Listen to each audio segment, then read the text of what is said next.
Thank you, Dr. Eckhart. It really is a pleasure to be here today. And I am going to talk about, if I can figure out how to work this thing, what's so bad about peanuts. And this is a true story, okay? So just bear with me a couple minutes. But I have worked with peanuts for most of my 29 years at Auburn. And so I've learned a little bit about peanuts, even though I really didn't know anything about them until I came to Auburn.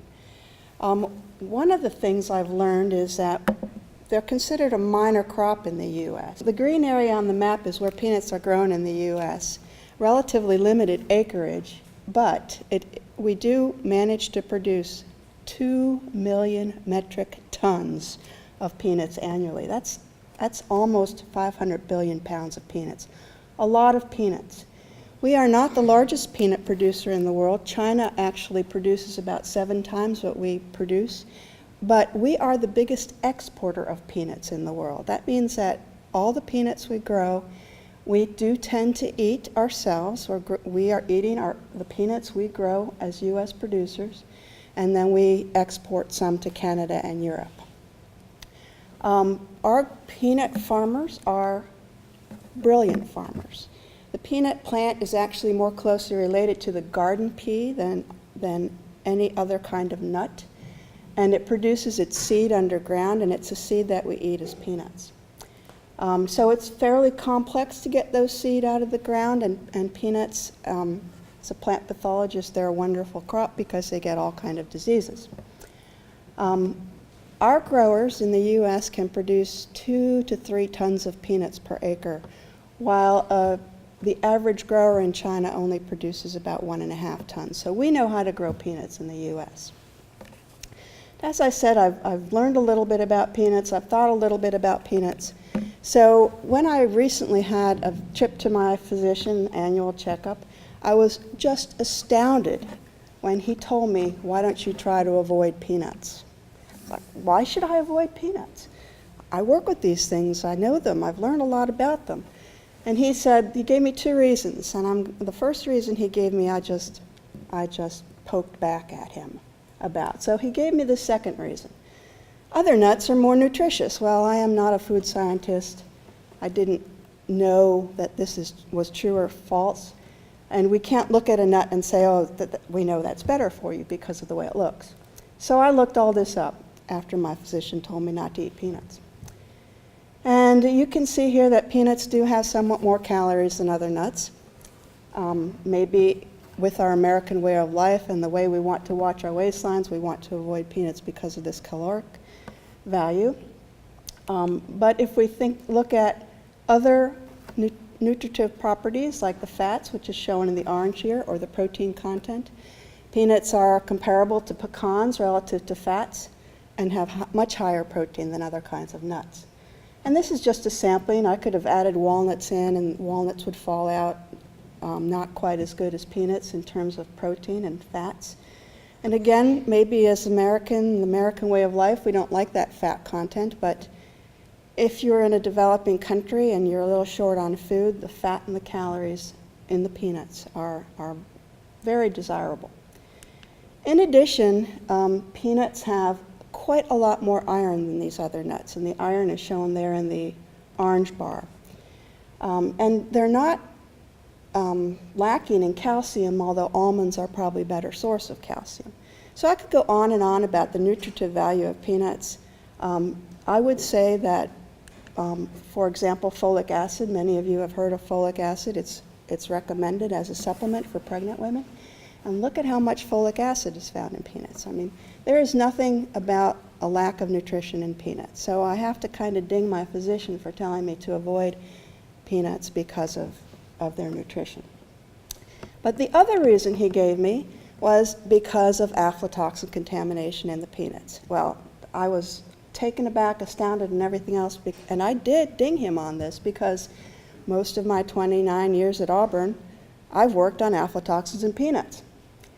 And I know that aflatoxins are chemical compounds. They're naturally produced by certain fungi. They're potentially contaminants of many, many foodstuffs.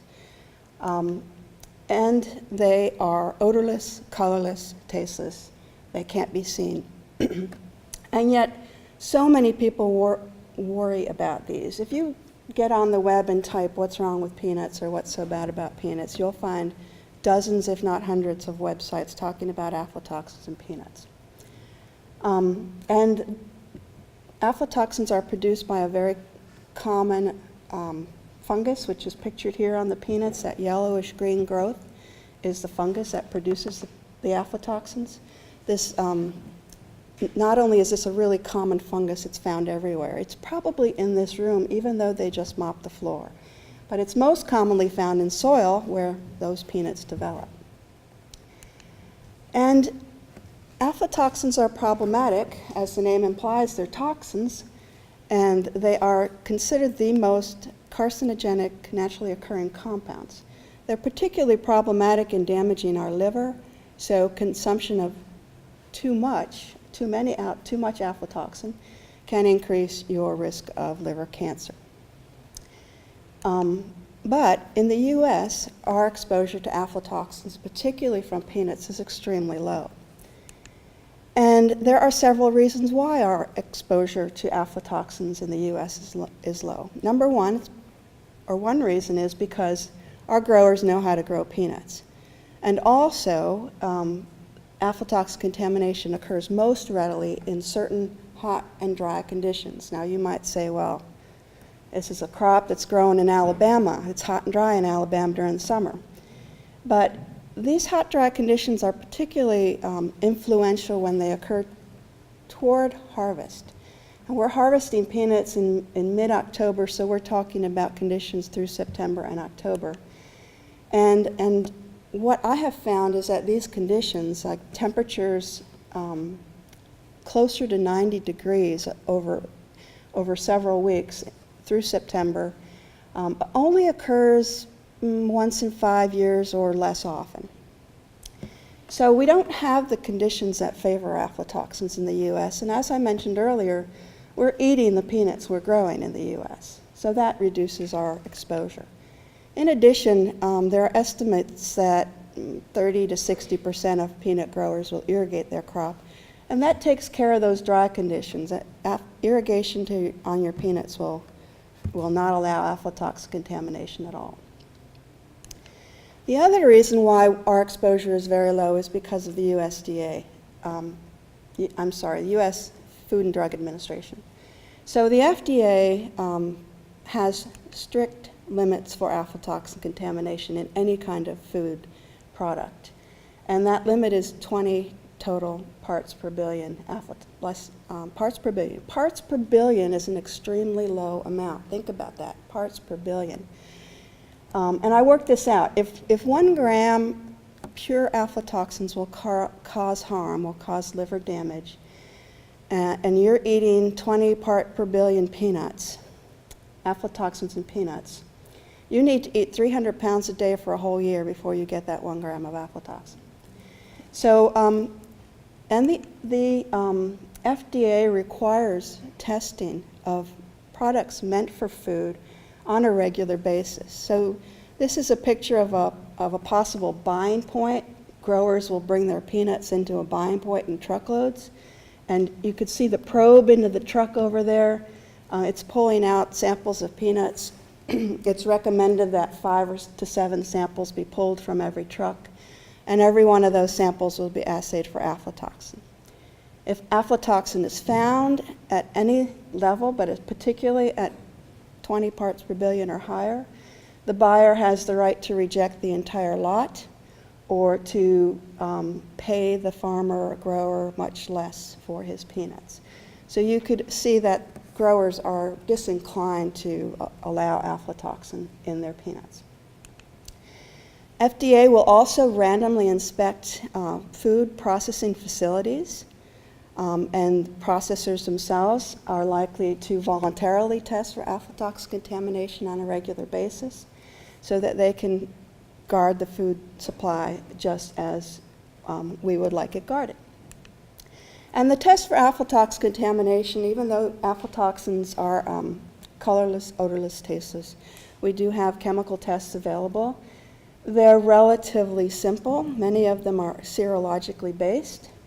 The little picture on the bottom are little paper strips that you grind the peanuts and soak the peanuts in an ethanol solution and stick the paper strip in, and it gives you a plus or minus, much like a common pregnancy test.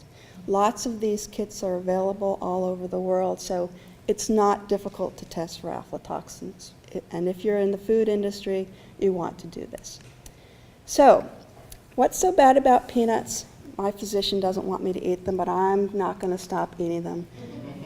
Nothing is wrong with your peanuts. Unless you have an allergy, and I don't want to go there because that's a whole nother TESS talk.